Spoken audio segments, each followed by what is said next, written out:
So now that we've had a look at what the library module can do, which is in the end the most important part that is specific to Lightroom and which Photoshop proper can't really handle, and it is very valuable as such. Let's look at the actual editing part of Lightroom. So if you go to the develop module up here, the second tab, you'll see things change a bit. You get the film strip the same. You get some options here in the left panel that are different. You still get collections, but otherwise you get presets, snapshots, and history. Presets are the ones you've also seen in Camera Raw that come in by default. You see even if you just hover above them, you see previews of what they do. So they're just collections of settings. You can save these yourselves after you've applied some settings to an image. You just click the plus here and save your own presets to use over and over again. They'll show up here under user presets. Very valuable if you have photos shot in similar context or if you do the same kind of editing every time. Otherwise, the default ones are not that useful. Snapshots, again, are exactly what you had in Camera Raw, so that you can have different versions of the same edit or different edits of the same image, to be more precise. So you do something like this, you save it as a snapshot, you just click the plus, you can give it a name, and then you can go on trying other settings here and save that as a snapshot as well, and you can switch between the two. Now I'm going to click reset down here, so I go back to my original settings. Then you have history, which is like an upgraded undo. You have this in Photoshop as well, which I didn't get to talk about it yet. Where it shows you all the steps you've done, and you can jump back to any of them. So you can go backwards in time, as it were, in your editing, and take back everything that's above the step you click on.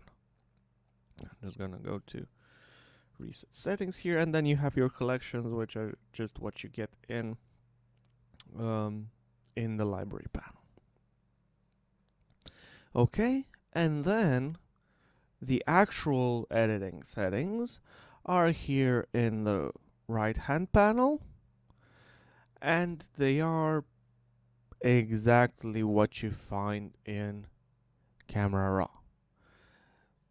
I mean, most of the time, letter for letter, you might find them arranged in a slightly different way or presented slightly differently, but you still have the histogram with its separate areas. You have the little icons here that show you clipping, shadow clipping, and highlights clipping.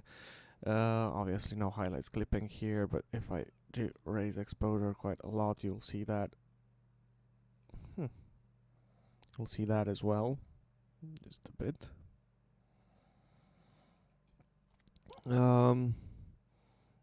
You have the camera settings that are available to you here and what kind of previews you have.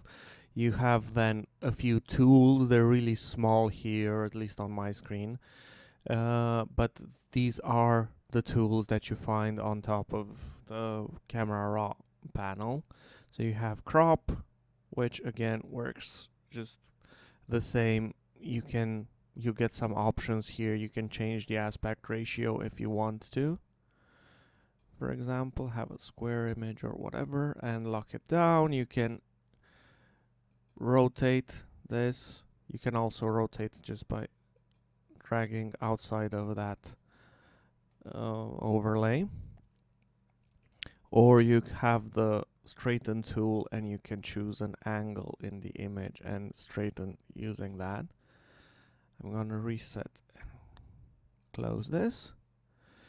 Then you get spot removal, red eye correction, graduated filter, radial filter, and the adjustments brush, which are, again, just like what you have in Camera Raw. And I'm actually going to go to the library and look for this image that we've worked on and go to the develop panel here and just show you that these things are exactly the same. So I can zoom in here. I can either click and I get one zoom and click again and I zoom out, or in the navigator here in the left I have these options here. Fit shows you the entire image, fill fills the entire view, 1:1 is 100% view, and 4:1, what I have here is, well, 400% view. You can change what options you have here depending on what you need most often. So the last one is adjustable, but I find 4:1 to be fine. And then you can move around the image, dragging this little proxy, this little rectangle that shows you the area that's visible on the screen. And I'm just gonna choose spot removal here. And again, I have the same options: feather size, opacity, and the same keyboard shortcuts work. So I can just hold the opening bracket and I can do the same thing we did in Camera Raw. Just click on a spot and wait for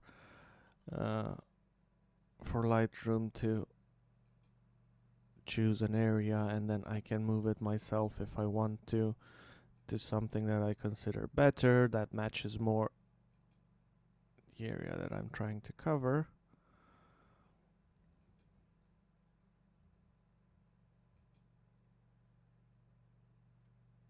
And I can easily remove some spots here. I can just close to get rid of the tool, but the effects are still there. And if I go back, I'll see these overlays again and I'll be able to edit them again, because I want this to have a feather. Red eye, like I said, is just something that you click with, and Photoshop tries to find a red eye. Obviously it won't here. And then you have, let me close out of this, you have the graduated filter, which you can draw here, and then just have the settings changed and they fade in. I'm gonna reset and close. The radial filter, which does the same thing, we used it to lighten up the face. Here, the settings that I have here darken stuff, but I can just flip this around.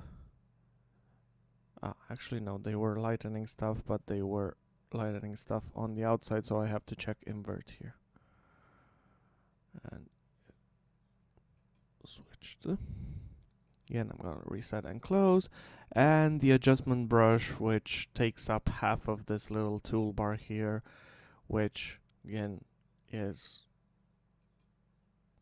just like what you have in Camera Raw. You have the auto mask. You can and you can turn these settings, the preview for these settings, on and off with these little switches next to the bottom.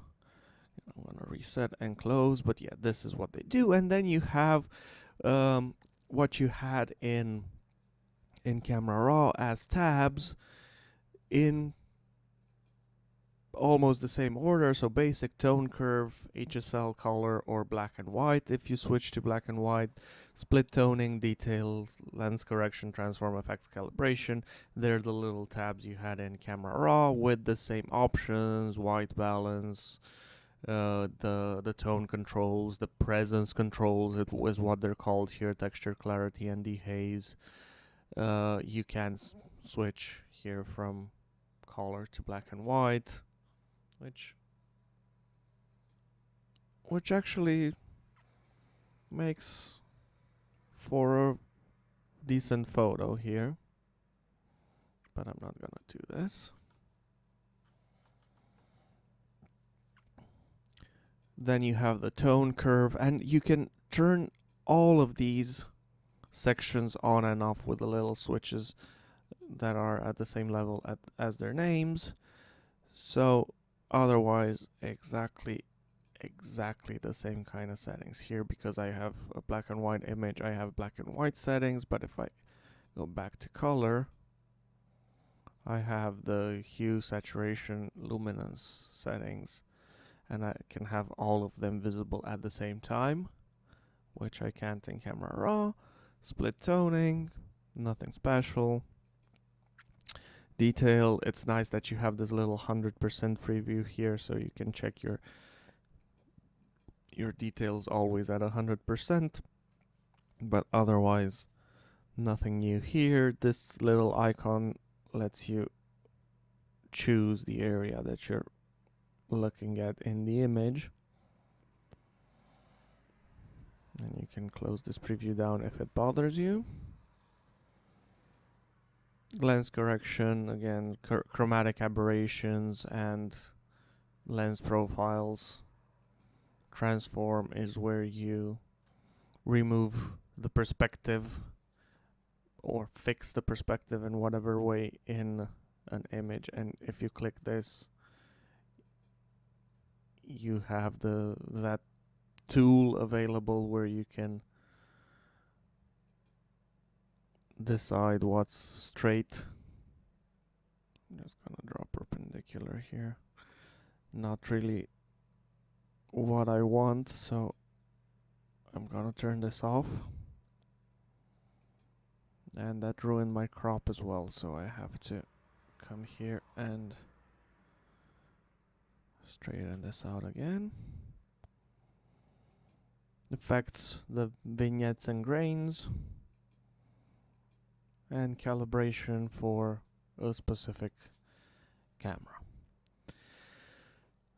So nothing new, nothing special here. It's exactly what you find in Camera Raw, and whatever changes you make in Camera Raw will show up here. Whatever changes you make in Lightroom will show up in Camera Raw, so you can actually use them together depending on whatever computer you're working on, or if you have to do something specific in Photoshop or stuff like that. So they're compatible with each other, because in the background they are literally the same thing. So you can I clicked previous here, so this applies the previous settings that you had applied to an image to this image. Obviously you have the reset button here, which takes it back to its original state. A very nice thing is that you can copy settings. So if you click copy, it asks you what settings, the values for what settings to copy. You can check however many you want, copy them, and then go to a different image. And let's see if I find one that actually works. Yeah, this is the same thing, but in a bit of a different format, and paste. And you see it just drops all of those settings here. They're the global settings. You won't be able to copy adjustment brush settings and stuff like that. But if you need this just once and don't want to or don't need to create a preset, it's actually very nice. And also it's nice that you can choose what you can or what you want to copy. You can copy local adjustments, but these don't really work from one image to the next unless you're shooting in bursts, so your content doesn't really change, or I don't know, if you shoot landscapes and nothing moves and stuff like that. But yeah, this is basically it. You still have some options down here for viewing. You can have a grid visible. You can set it to always or to never or to auto, which basically means when you hover over this. You can also zoom in from here if you want different levels of zoom. You can start a slideshow from your film strip here, or just do some filtering if you have multiple images selected, or just want to see, I don't know, you want to skip images that are not flagged in a certain way or stuff like that. You can do that from here. They're the same filters that you have in the library panel, and then you have a preview. You can either compare two images, for example, or you can just preview the same image before and after. Now I didn't really make any changes here, so there's from when I opened the image, so there's not gonna be much, but you can change this preview, you can flip them around, you can arrange them vertically, horizontally, and all kinds of stuff like that. See, these kinds of things, if you need to.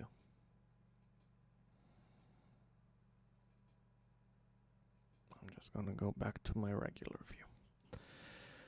So yeah, this is basically editing in Lightroom. Much easier when you've already talked about Camera Raw. So basically, this is it. There's only one thing left to do, which is to export in the next bit.